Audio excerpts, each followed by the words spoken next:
안녕하세요. 김명선 목사입니다. 2년 만에 뵙겠네요. 제가 미국 다녀온 후에 2년 동안 쉬게 됐는데 다시 방송을 재개하게 됐습니다. 요한복음 8장부터 강해를 해야 되는데 특별히 치유관에서 5회에 걸쳐서 방송 내보낸 후에 다시 요한복음 8장 강해를 계속하도록 하겠습니다. 오래간만에 뵈서 너무 반가워요. 자, 그럼 오늘 본문 말씀 들어가겠습니다. 오늘 본문 말씀은 마태복음 25장 31절로부터 46절이 본문이 되겠습니다. 인자가 자기 영광으로 모든 천사와 함께 올 때에 자기 영광의 보좌에 앉으리니 모든 민족을 그 앞에 모으고 각각 구분하기를 목자가 양과 염소를 구분하는 것 같이 하여 양은 그 오른편에 염소는 왼편에 두리라. 그때에 임금이 그 오른편에 있는 자들에게 이르시되 내 아버지께 복받을 자들이여 나와 창세로부터 너희를 위하여 예비된 나라를 상속받으라. 내가 줄일 때에 너희가 먹을 것을 주었고 목마를 때에 마시게 하였고 나그네 되었을 때에 영접하였고 헐벗었을 때에 옷을 입혔고 병들었을 때에 돌보았고 옥에 갇혔을 때에 와서 보았느니라.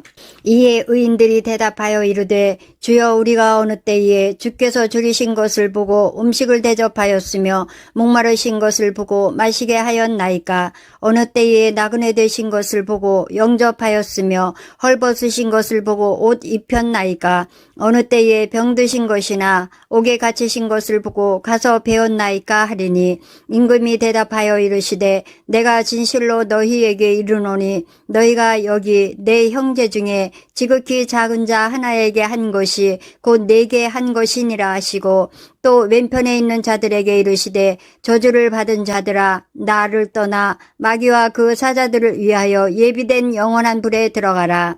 내가 줄일 때에 너희가 먹을 것을 주지 아니하였고 목마를 때에 마시게 하지 아니하였고 나그네 되었을 때에 영접하지 아니하였고 헐벗었을 때에 옷 입히지 아니하였고 병들었을 때와 옥에 갇혔을 때에 돌보지 아니하였느니라 하시니 그들도 대답하여 이르되 주여 우리가 어느 때에 주께서 줄이신 것이나 목마르신 것이나 나그네 되신 것이나 헐벗으신 것이나 병드신 것이나 옥에 갇히신 것을 보고 공양하지 아니하더이까. 이에 임금이 대답하여 이르시되 내가 진실로 너희에게 이르노니 이 지극히 작은 자 하나에게 하지 아니한 것이 곧 내게 하지 아니한 것이니라 하시리니 그들은 영벌에 의인들은 영생에 들어가리라 하시니라. 아멘. 오늘 내용은 다음과 같이 되겠습니다. 저의 배경을 말씀드리고요. 그 다음에 본문 내용 가운데 놀라운 일이 뭔가, 그 다음에 행위의 내용들, 그 다음에 핵심 교훈, 그 다음에 치유는 복음이다, 굿뉴스, 그 다음에 성경적 근거, 예수님의 이적 사건은 어떤 것인가, 그리고 결론을 내는 것으로서 오늘 내용이 되겠습니다. 자, 그럼 첫째 배경을 보겠습니다. 오늘 본문 내용의 배경은 양과 염소의 비유지요. 양과 염소의 비유는 전편 열처녀 비유와 달란트 비유에 이어 세 번째 비유로 슬기로운 처녀와 미련한 처녀, 게으른 종과 충성된 종의 비유에 이어 양과 염소라는 음양의 상징적 비유가 되겠습니다. 이 모두가 다 심판 때에 관한 건 얘기인데 그 내용이 달라요. 열처녀 비유는 마지막 때를 얘기하고 있고, 그 다음에 그 달란트 비유는 그 심판 때 내용을 얘기하고 있고, 양과 염소는 그 심판의 기준을 말하고 있습니다. 그래서 이 마지막 심판 때에 양과 염소 비유는 어떤 것을 말하고 있는가? 바로 이럽니다.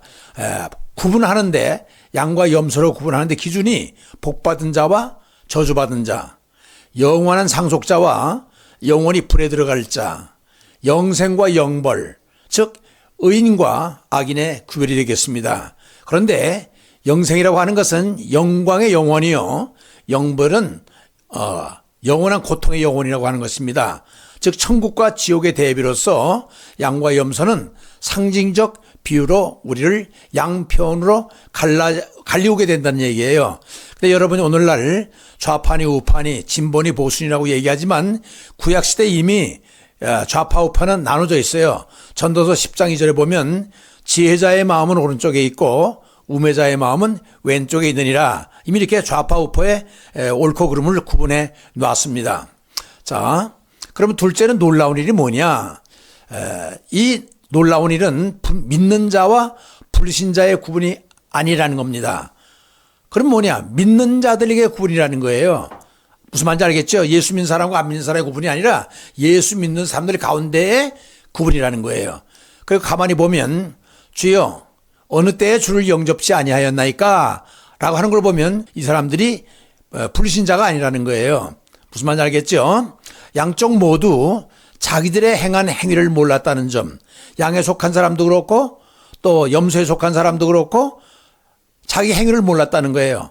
즉 양은 보상을 기대하고 행한 것도 아니고 그저 말씀에 순종해서 살았을 뿐이라는 겁니다. 어느 때에 주를 공개하지 아니하였습니까? 라고 세 번 묻는 것을 보면은 결국 이 사람들이 알고 행한 것이 아니라는 거예요. 또 세 번째는 뭔가 하니 또한 지극히 작은 소자에게 행한 작은 사랑의 실천 하나가 엄청난 영생의 보장으로 주어졌다는 것입니다. 여러분 성경은요 작은 일에 굉장히 관심이 많아요. 오늘도 작은 소자라고 그랬죠. 또 작은 겨자 씨 비유, 또 과부의 엿좀 한 입도 작은 엽전 한 입, 그것을 얘기하고 있잖아요. 그 다음에 그 잃어버린 양의 비유도 하는 한 마리의 양, 또 마태복음 12장의 경우 웅덩이에 빠진 한 마리의 양. 이 성경은 작은 것에 관심이 있다는 거예요. 여러분 다 알다시피 이스라엘 민족이 택한 민족이 된 것은, 다시 말해 선민이 된 것은 무엇 때문이 되었을까요? 궁금하지 않으세요? 왜 수많은 300만 이상의 300 이상의 민족이 이 세상에 살고 있는데 왜 하필이면 유대민족을 택했을까? 여러분 궁금하지 않으세요? 그것은 바로 뭔가 하니 유대민족이 작은 민족이라는 거예요. 그래서 신명기 7장 7절을 보면은 너의 민족이 숫자가 많아서가 아니라 너의 민족이 작은 민족이기 때문에 내가 택했다, 이런 말씀이 신명기 7장 7절에 언급된 것을 보면은 성경은 작은 것에 관심이 있다는 얘기입니다. 행위 내용들을 살펴보도록 하겠습니다. 행위 내용을 보면은 줄일 때 먹을 것을 주었고, 목마를 때 마실 것을 주었고, 나그네 되었을 때 영접하였고, 퍼졌을 때 입혀주었고, 병들었을 때 돌보아 주었고, 오개가 쳤을 때 찾아와 주었다고 그랬습니다. 자, 줄일 때 먹을 것을 주었어? 목마를 때 마실 것을, 나그네 되었을 때 영접, 벗을 때 입혀주었다, 병들었을 때 돌봐 주었다, 옥에 있었을 때 찾아봐 주었다. 그건 무엇을 얘기하는 걸까요? 그 핵심 내용 교훈을 보면은 바로 이겁니다. 필요한 것을 요구하는 사람에게 필요한 때에 그 필요를 채워줬다는 거예요. 필요한 곳에 그 필요를 베풀어줬다. 그렇다면 받는 편에서 볼 때는 감격이 아닐 수 없죠. 아주 복된 소리, 굿뉴스가 아닐 수 없습니다. 왜? 필요한 것을 공급받으니까. 그러면 과연 이 시대에 요구되는 필요는 과연 무엇일까? 여러분 무엇이 이 시대에 필요한 것이라 생각되세요? 제가 생각할 때는 많은 필요가 있겠지만은 그것은 바로 치유라고 생각이 돼요. 왠고하니 아픈 사람이 너무 많아요. 그래서 치유는 복음이다, 이런 제목을 한번 달아봤어요. 치유는 복음이다, 굿뉴스다. 여러분 이 말세의 특징이 뭐라고 생각되세요? 성경에 보면은 말세의 특징은 고통하는 것이 특징이라고 그랬어요. 내가 이것을 알라. 말세에 고통하는 때가 이르리니 사람이 돈을 사랑해, 자기를 사랑해, 회방해, 교만해, 감사치 않아, 부모를 거역해, 거룩하지 않아, 비방해, 원망을 풀지 않아, 선한 것보다 악한 것을 더 좋아하고, 능력을 있지만 내용을 부인하는 자에게 토서라, 이런 말씀이 있죠. 디모데후서 3장 1절로부터 5절에 보면 바로 고통하는 것이 이 말세의 특징이라고 그랬습니다. 여러분 이미 말세가 이미 왔다고 하는 거 여러분 다 알고 있죠. 성경은 그 말세가 이미 왔다고 얘기를 하고 있어요. 요한일서 2장 18절이나 4장 3절을 보면은 그 말세가 이미 왔다고 하는 것입니다. 아이들아 지금 마지막 때라 적그리스도가 오리라는 말을 너희가 들은 것과 같이 지금도 많은 적그리스도가 일어났으니 그러므로 우리가 마지막 때인 줄 아노라. 근데 여러분 한글을 이렇게 보면은 그 한글에는 현재 완료라는 게 없어요. 그런데 영어에는 현재 완료라는 게 있어서 그 때를 아주 정확하게 분명하게 짚어주고 있습니다. 그렇다고 영어가 한글보다 낫다는 이유가 아니라 그 현재 완료 같은 그런 부분은 참 이것을 때를 정확하게 짚어주고 있다는 거예요. 그래서 한번 영어 성경을 봤더니 이렇게 나와 있어요. Dear children, 아이들아, the last hour is here.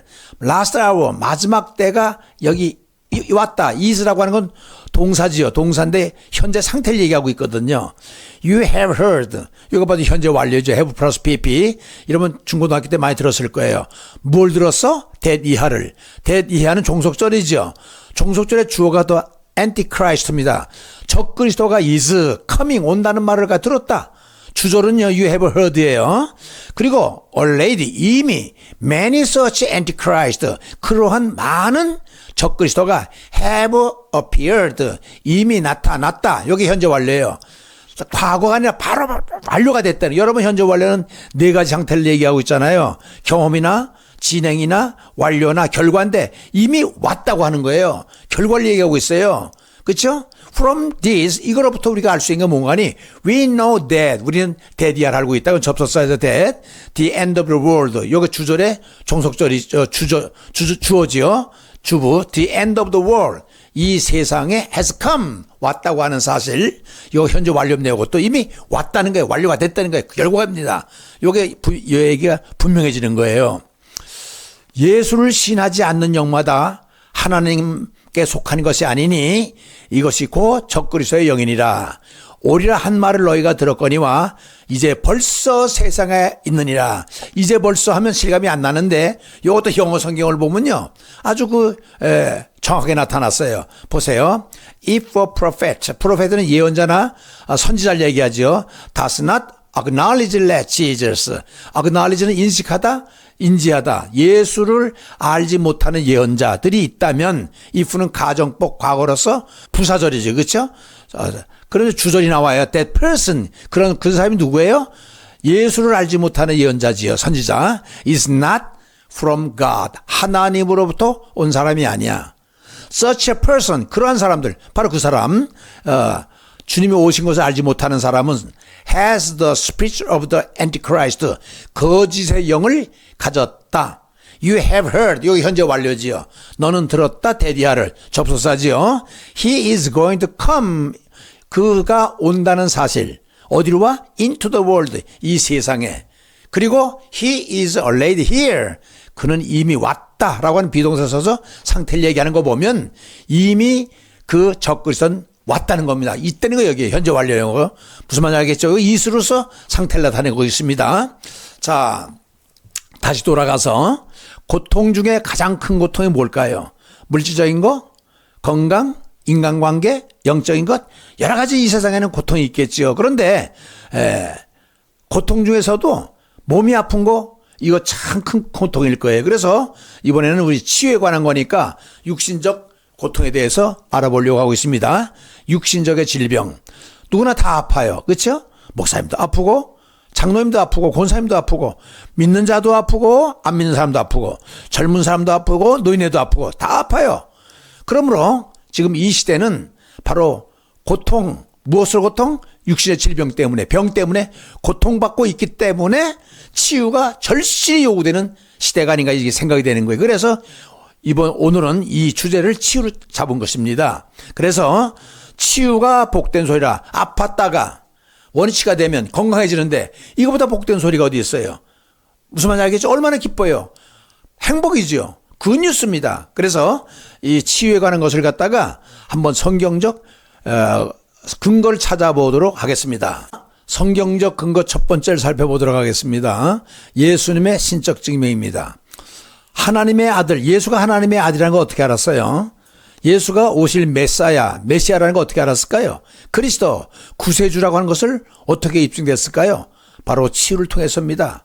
치유는 어떻게 해서 일어나요? 죄 사하심의 능력을 가진 예수라고 하는 것을 증명되는 것입니다. 마가복음 2장 10절에 보면은 여러분 인자가 이 땅에 온 것은 죄를 사는 능력을 보여주기 위해서 그렇다라고 중풍병자 향해서 내 침상을 가지고 걸어가라, 이게 명령하는 게 있죠. 그렇습니다. 죄 사하는 능력은 아무나 가진 게 아닙니다. 예수님만 가지고 있습니다. 예수님은 하나님이기 때문에 죄 사함의 권세를 가지고 있다는 거예요. 그렇기 때문에 이 고침받는 치유는 하나님의 능력에서 나타나는 거예요. 그래서 출애굽기 15장 26절 보면 나는 치료하는 하나님이다. 라파, 나는 여호와 라파라고 그러죠. 치료하는 하나님이라는 거예요. 바로 예수님의 신정적 명언, 이런 치유를 통해서 하나님의 아들이고 되고 메시아가 되고 그리스도가 되고 죄 사하는 것이나 치유하는 능력을 주님께서 행하시는 신적 증명이 된 건다, 이렇게 얘기할 수 있겠습니다.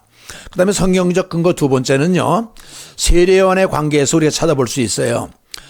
세례요한 여러분 다 아시죠? 예수님께 세례를 준 사람, 요단강에서 세례요한이 감옥에 갇혀 있으면서 제자들을 예수님께 보냈어요. 그럼 묻는 게 나와요. 그렇죠? 세례요한이 제자를 보내요. 오실 메시아가 당신입니까? 이렇게 묻는 장면이 마태복음 11장 3절에 나오잖아요. 참 놀랍잖아요? 놀라운 것보다 좀 의심스럽죠. 왜? 예수님이 안수할 때에 비둘기가 나타나고 하늘의 음성이 들리고 하늘이 열리고 또 저는 세상 죄를 지은 어린아이라 이렇게 확신했던 그 예수님을 감옥에 가만히 있다고 어떻게 이렇게 의심할 수 있을까? 어떤 분들은 그래요. 아마 오랫동안 있는데도 한 번도 예수님께서 찾아봐 주지 않으니까, 면회를 안 오니까 약간 의심한 게 아닌가, 이렇게 생각하는데 그게 아니에요. 웬관히 세례요한도 가만히 보면 이것을 보면 금방 수년 내로 하나님의 나라가 임할 것을 기대했었나 봐요. 다시 말해 정치적인 메시아. 왜냐하면 그 당시에는 로마의 지배하에 있었잖아요. 식민지로서. 그럼 오면은 와서 로마의 그 좀 학정을 벗어버리고 다윗 임금의 통치, 정말 세계를 주름잡던 그 나라가 올 줄 알았는데 예수님은 그런 생각은 안 하고 돌아다니면서 그냥 복음만 전하고 있으니까 답답했던 뭐예요. 그러니까 이 사람이 정말 메시아인가? 라고 아마 정치적인 메시아를 기다렸던 것 같아요. 근데 예수님께서 이런 질문을 받았을 때 오실 거이가 당신이 오니까 우리가 다른 일을 기다리오리까 했을 때 yes, no 이렇게 그래 아니다 이렇게 대답하지 않고 예수님의 대답이 이래요. 너희가 가서 듣고 보는 것을 요한에게 알리되 맹인이 보며 못 걷는 사람이 걸으며 나병 환자가 깨끗함을 받으며 못 듣는 자가 들으며 죽은 자가 살아나며 가난한 자에게 복음이 전파된다라. 이게 무슨 말입니까? 이 정도 치유를 행하면 죄 사는 권세가 있으면 내가 하나님의 아들 메시아가 아니고 그리스도가 아니고 뭐냐 이 얘기입니다. 무슨 말인지 알겠죠? 자, 그럼 세 번째 성경적 근거는 뭐냐 하면 바로 이겁니다. 베드로를 한번 봐요. 베드로는 여러분 다 아시다시피 12제자 가운데 수제자 아닙니까? 오순절을 체험한 이 베드로가 루따로 내려가지요. 거기에 누가 있어요? 애니아라고 하는 8년 동안 중풍에 앓던 여자가 있어요. 그런데 이 사람이 중풍에 걸려 있으니까 베드로를 사도를 청한 거예요. 그러니까 베드로가 가만히 보고 애니아에게 얘기합니다. 그리스도께서 너를 치유하신다. 애니아야 일어나라 했더니 일어나서 멀쩡해진 거예요. 그래서 거기 영어로 보면 Jesus heals you. 애니아야 주님께서 너를 치료한다. Wake up. Get up. 일어나라. 그리고 심상을 정리하라. 그랬더니 일어난 거예요. 이건 놀라운 일 아닙니까? 이 치유예요. 근데 루따에서 베드로가 이런 애니아를 고쳤다는 말을 또 요빠에 있는 다비다라고 하는 사람이 죽었을 때 그 옆에 이 사람은 다 과부였거든요. 근데 구제가 많고 선행이 많던 과부인데 죽었어요. 그러니까 그 옆에 따르던 사람들이 너무나 아까우니까 옆에 루따의 사람을 보내서 이 베드로 사도를 처한 겁니다. 그래서 요빠에 베드로가 왔어요. 와서 다락방에 올라가니까 이미 죽어서 몸을 다 씻어놨어요, 다락방에. 그래서 사람들 다 내보내고 다비다야 일어나라 하니까 다비가 눈을 뜨고 일어나 베드로를 보고선 일어났다고 그랬습니다. 이 놀라운 아닙니까? 치유가 나타난 거죠. 여러분 알다시피 성전 비문의 사건 또 기억하지요. 베드로와 요한이 성전에 들어갈 때에 평생 구걸하며 앉아있던 거지 한 푼 줍시오 했던 그 사람에게 내가 금과 은은 너에게 줄 수 없어도 나사렛 예수 이름으로 일어나라 라고 했을 때 벌떡 일어나 발목과 발에 힘을 얻고 뛰어 일어나 하나님을 찬양했단 말. 바로 베드로도 이러한 치유를 행했잖아요. 또 여러분 잘 아시는 것처럼 바울 사도 가만히 보세요. 바울 사도는 여러분 다메섹에서 회심을 하게 되지요. 예수님을 만나게 되지요. 그때가 바울 나이 36살입니다. AD 37년입니다.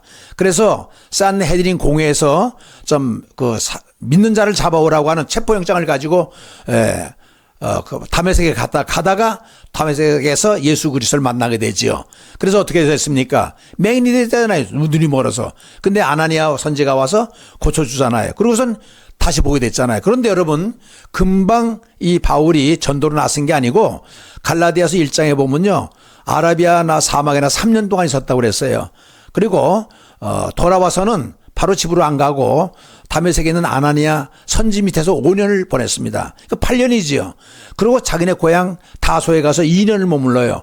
그러니까 36세 회심한 사람이 46세가 됐습니다. 그때 누가 이 바울을 그 다소에 가서 데려와요. 바나바라고 하는 친구가 데려오죠. 그래서 수리아에 있는 안디옥 교회 교인으로 만들죠. 그래서 원래 바울은 그 수리아의 안디옥 교회 소속의 바나바고, 그리고 거기서 훈련을 받고 안수받고 1차 전도여행을 떠나잖아요. 제일 먼저 떠난 데가 어디예요? 구브란이에요. 그렇죠? 구브르 섬에 가가지고 바보라는 곳에 이르렀을 때 거기에 총독이 누구였는 거 아니? 가이오 바울이라는 사람이 총독인데 어떻게 좀 바울에게 말씀을 좀 들으려고 하는데 자꾸 방해하는 사람이 하나 있었어요. 걔 누군가니? 바예수라고 하는, 이름이 바예수는 거짓 선지자인데 엘리마라고 하는, 자꾸 방해를 놓는 거예요. 그러니까 바울이 뭐라고 그래요?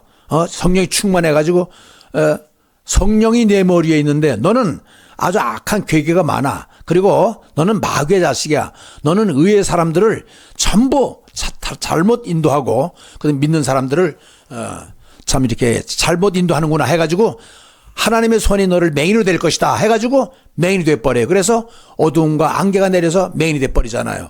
그렇잖아요. 이게 아마 사도 바울이 1차 전도여행 때 제일 먼저 행한 치유일 거예요. 치유인데 반대지요.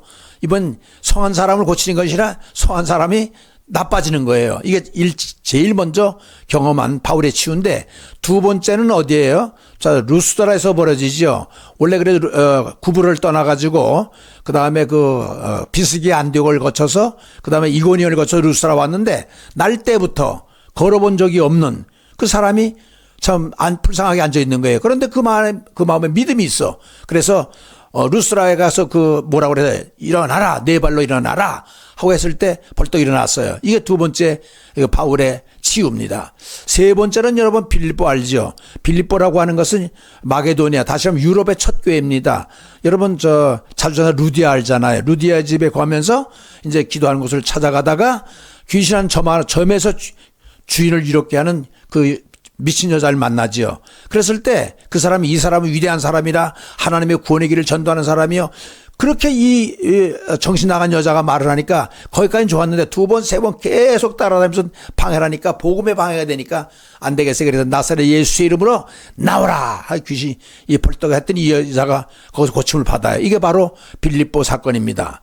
그 다음에 들어와. 여러분 다 아시다시피 2차 전도여행 때 바울이 트로아에 들렸을 때 밤을 새워서 강론할 때 듣다가 3층 누가에서 떨어지잖아요. 죽었어요. 죽을 갖다가 바울이 기도로 살리는 기적이 나타납니다. 이것이 치유지요. 그 다음에 멜리데 섬. 요거는 이제 3차 전도 여행 때 이제 총독부 벨릭스 각하하고 베스도 각하 아그리빠 왕에게 2년 동안 신문 나가다가 결국 로마로 압송되죠. 왜? 로마에 가서 황제에게 신문을 받으려고 가다가 유라굴로라고 하는 광풍에서 배가 파손되잖아요. 그래서 멜리데 섬이라고 하는데 거기에 걸리게 되는데, 거기에 머무는 동안에 거기에 멜리데 섬 추장 누구의 보블리오의 아버지가 열병과 이질에 고생하는 걸 갖다 기도 안수로 고칩니다. 바로 이런 사건들이 바로 바울도 이렇게 치유를 통해서 놀라운 능력을 발휘했다는 거. 그 다음에 야고보서는 여러분 알고 있죠. 야고보는 예수님의 제자 야고보가 아니에요. 그 사람은 제일 먼저 사도행전 12장에서 순교당해요. 그리고 베드로는 옥에 갇히게 되죠. 이 야고보는 누군가 하니 예수님의 동생입니다. 이 사람이 뭐라고 그래요? 너희 가운데 고난당하는 자가 있느냐? 저는 기도할 것이요. 너희 즐거워하는 자가 있느냐? 저는 찬송할지니라.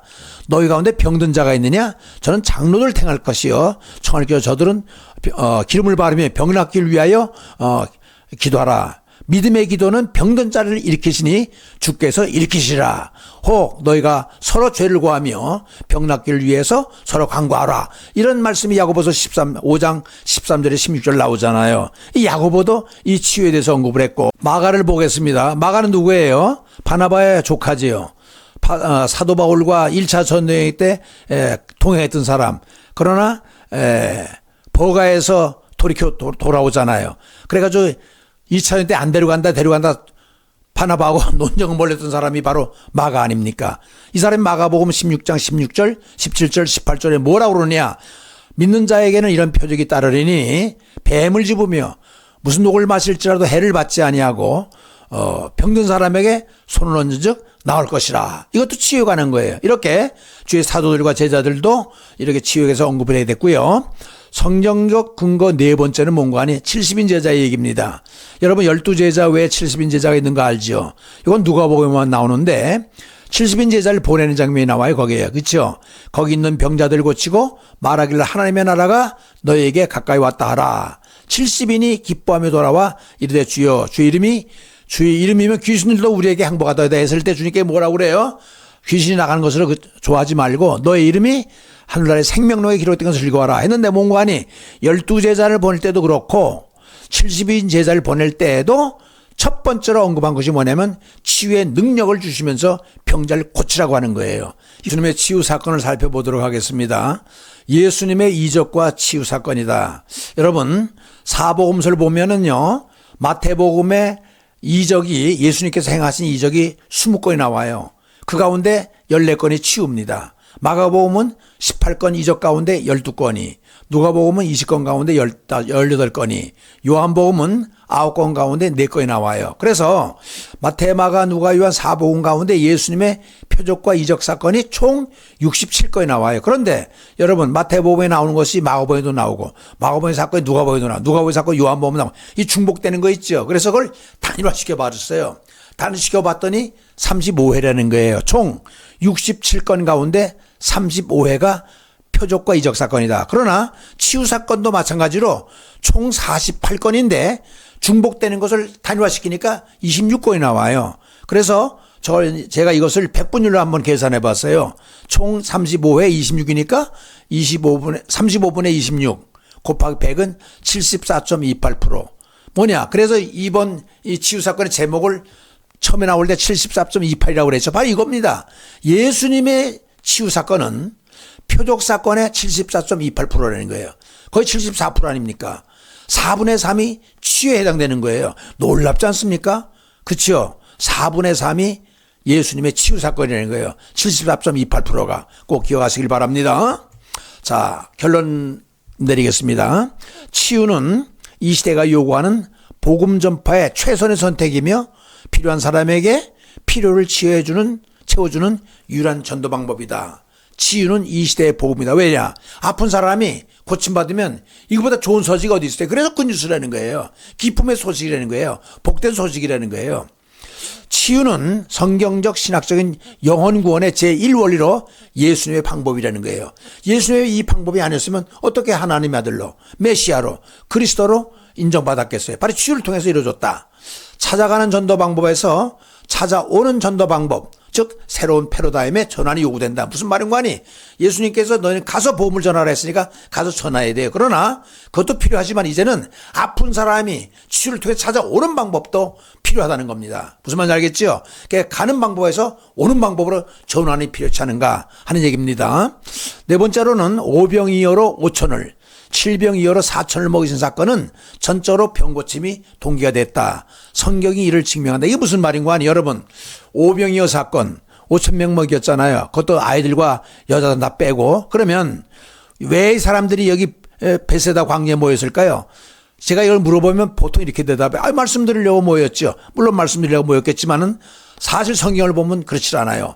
예수님께서 들으시고 배를 타고 떠나서 따로 빈들에 갔으니 무리가 듣고 여러 고을로부터 걸어서 따라간지라 예수께서 나오사 큰 무리를 보시고 불쌍히 여기사 그 중에 있는 병자를 고쳐주시니라. 무슨 말인가 하니 그 모여온 사람들이 병자들이었던 거예요. 물론 거기에 말씀을 들어온 사람도 있겠죠. 또 오늘날 BTS나 핑크 블랙핑크처럼 유명 인사가 나타나면 올라고 수만 수십만이 모이는 것처럼 그 당시에 예수님이 막 병 고치고 하나님의 아들이니까 유대 지방에서 사마리아 지방에서 갈릴리 지방에서 얼마나 사람이 모였겠어요. 그런데 예수님을 만나보는 사람도 있었겠지만은 주로 그 사람들이 환자였다는 거예요. 그게 바로 오병이어 사건으로 연결이 된다. 무슨 말인지 아셨죠? 칠병이어 사건을 보겠습니다. 마태복음 15장 29절 31절을 보면은 칠병이어 사건 나오죠. 그 4,000명 사건. 예수께서 거기 떠나사 갈릴리 호숫가에 이르러 산에 올라가 거기 앉았으니 큰 무리가 다리 저는 사람과 장애인과 매인과 말 못하는 사람과 기타 여럿을 데리고 와서 예수의 발 앞에 앉힘에 고쳐주시니 말 못하는 사람이 말하고 장애인이 온전하게 되고 다리 저는 사람이 걸으며 매인이 보는 것을 우리가 보고 놀랍게 여겨 이스라엘 하나님께 영광을 돌리다. 여러분 이거 보세요. 4,000명을 매긴 사건도 5,000명인 사건과 마찬가지로 왜 이렇게 많이 모였을까요? 사건이 다르죠. 오병이어 사건은 마태복음 14장 사건이고 칠병이어 사건은 마태복음 15장 사건입니다. 그런데 왜 이렇게 사람이 많이 모였을까요? 똑같습니다. 예수님이 어떤 사람이가 궁금해서 나온 사람도 있을 것이고 또 말씀을 드리고 나온 사람도 있을 거예요. 그러나 성경 보면요, 아픈 사람이 이렇게 많이 모여왔다는 거예요. 의료시설이 발달되지 않던 그 당시에 아니 참 난치병 불치병 환자들인데 문둥병이면 사람 치고 못 받았는데 주님께서 고쳐준다니 어디를 못 찾아가겠어요. 그래서 유대 지방에서 사마리아 지방에서 갈릴리 지방에서 사람들이 모여온 것이 바로 이 칠병이어 사건입니다. 바로 이 환자들, 아픈 사람들 고쳐주기 위해서 많은 사람이 모였는데 바로 이 사건이 바로 칠병이어 사건으로 연결되는 것은 아픈 사람들이 많이 모여왔다가 이런 사건이 이루어지게 됐다는 것을 알 수 있게 되겠습니다. 그래서 오늘 이것으로 마치고요. 다음 시간에 4회에 걸쳐서 본격적으로 치유에 대해서 살펴보기로 하겠는데요. 일반적 개념, 치유에 대한 일반 개념, 그 다음에 예수님의 치유, 성령 받는 방법, 이거 굉장히 중요하지요. 여기서 이제 결정타가 나는 거예요. 그 다음에 영적 기도법을 말씀드리도록 하겠습니다. 여러분, 아프신 여러분, 이 시간엔 치유의 기도 시간입니다. 아프신 여러분들은 난치병, 불치병 상관없습니다. 세월이 10년, 20년 상관이 없습니다. 주님께서는 다 고치십니다. 그런데 여러분, 아픈 부에 지금 손 얹으세요. 여러분을 위해서 제가 기도해 드리겠습니다. 고마우신 아버지 하나님, 이제는 간절히 원하옵기는 오늘 이 치유방송을 듣게 하신 하나님의 은혜를 진심으로 감사함을 드립니다. 성경 사건을 통해서, 예수님의 사건을 통해서, 사도들의 사건을 통해서 이렇게 치유가 얼마나 중요한가를 알게 됐습니다. 74.28% 주님께서 이 땅에 오셔서 치유를 행하심으로써 하나님의 아들이라고, 신의 아들이라고, 메시아라고, 그리스도라고 죄를 사는 권세를 가졌다고 정말로 아버지 하나님 성경을 통해서 치유의 역사를 다시 한번 알게 하시니 너무나 고맙습니다. 그러나 아는 것이 그렇지 말게 하시고 이 시간에 아버지의 순종하는 마음으로 손 얹어 싸우니 이 시간에 성령님 역사하셔서 우리의 뜻이 아니라 하나님의 뜻, 성령님만이 고칠 수 있습니다.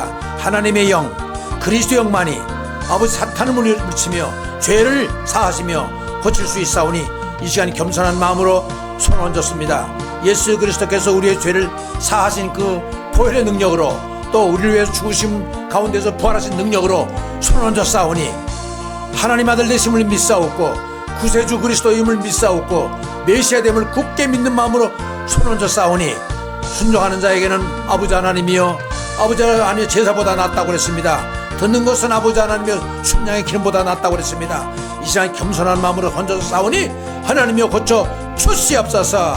괴롭혔던 사탄 마귀는 물러가게 하시고 저 속에 우리 돌고 있는 사탄 마귀, 더러운 마귀는 물러가게 하시고 성령님이 친히 역사하셔서 깨끗하고 정결케 하여 주시옵소서.